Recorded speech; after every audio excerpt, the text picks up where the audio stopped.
Welcome, listener, to another night in the archives. The hour grows late, but the fire is still warm, and the shelves, ever restless, have offered up something curious once again.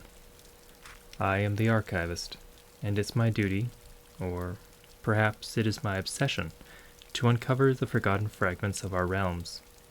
Letters, journals, missives that were never sent. The quiet voices that history almost let slip away. Tonight I'll read to you one such piece. The parchment is fragile, the words, they're heavy with time, but if we listen carefully, perhaps we can hear the echoes of the soul who wrote them, and the world that they once belonged to.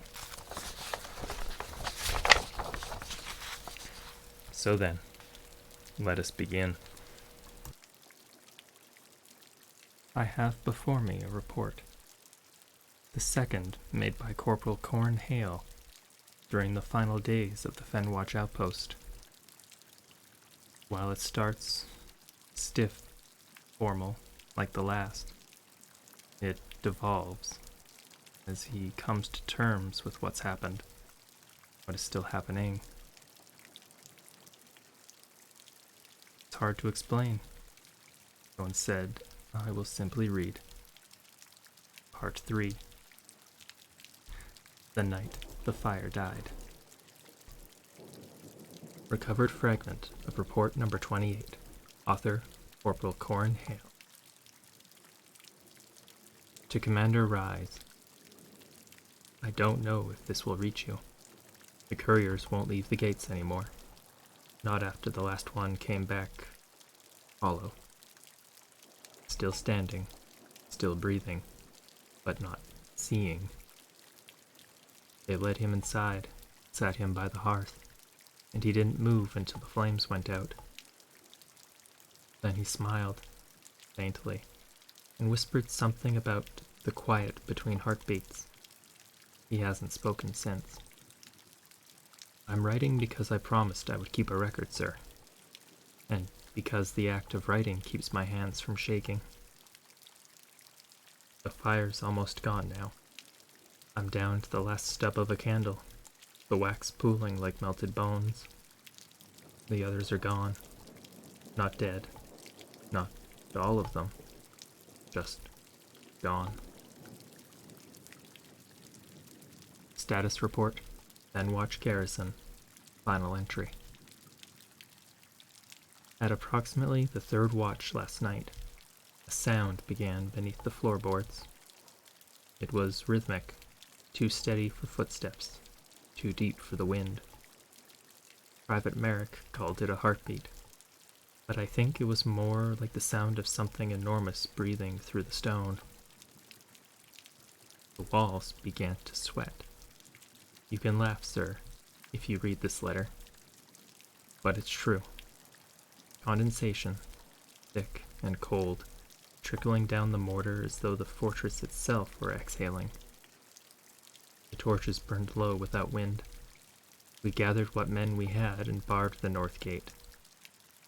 It was then that the singing began.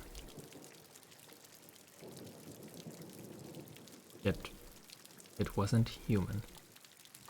It wasn't not human either. A kind of low, layered tone, like dozens of voices speaking the same word, but not quite in time. It came from the forest at first, and then it came from the courtyard, and then from inside the walls. No one could agree on the language. Some said it was prayer, others swore that it was calling their names. Petra tried to shout it down. She climbed the battlement, screamed into the dark until her throat broke. When the sound stopped, she smiled and said, "It's listening." She jumped before we could stop her. We didn't go after her. No one even moved. By morning, half the torches had gone cold. The chapel door still burns faintly, that sigil pulsing like a heartbeat.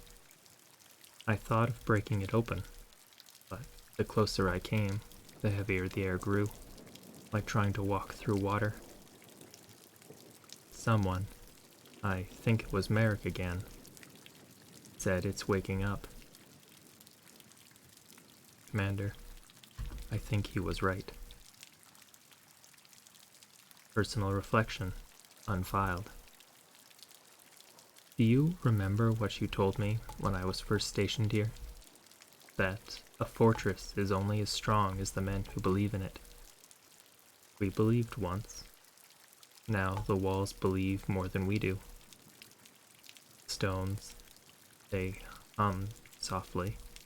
If you place your ear against them, you can hear the same sound that came from the forest, only deeper, older. I think it's the same voice. I haven't slept in 2 days.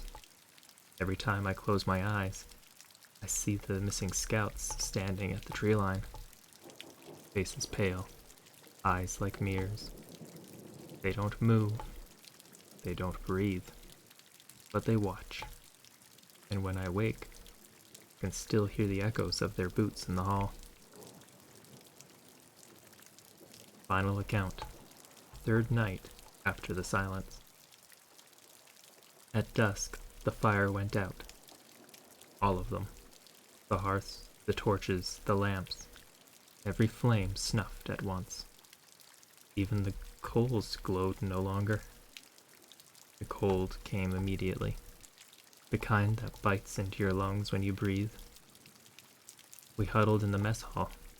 9 of us left, maybe. I remember the sound of teeth chattering. Not from fear at first, but from the cold. Then the chattering stopped sinking. It turned rhythmic again, like breathing, like the sound under the floor. The air shimmered, like heat, but it was freezing. Through that shimmer, shapes began to move. Not men, not quite. They wore shapes of the scouts. Their mouths opened in unison, and the song began again. Only this time, we understood it. Not in words, but in its meaning. It said, "The fire is done. You may rest."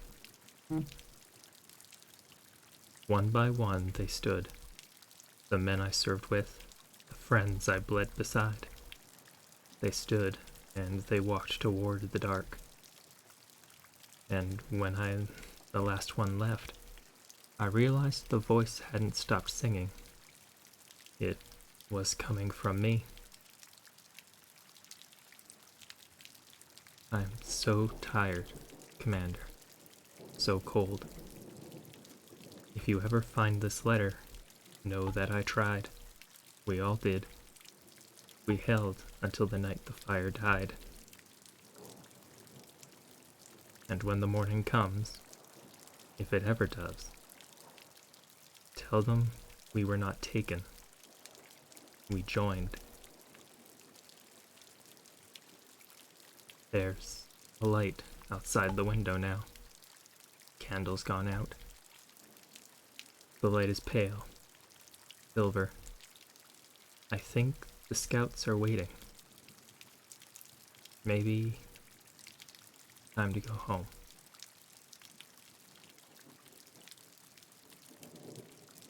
Another letter returned to silence. I often wonder what became of those whose words we've just read, whether their stories ended in peace, or if their echoes still linger, waiting for someone, anyone, to remember. But for now, this one will rest here, among the other voices of the forgotten. Thank you for keeping me company tonight, here amongst the dust and the candlelight. If you'd like to hear more of the stories I've uncovered, the archives are always open. You need only listen. And if you have stories that you would like to add to the archive, or know where I can unearth more, send your missives by courier or scrying stone. Until next time, traveler.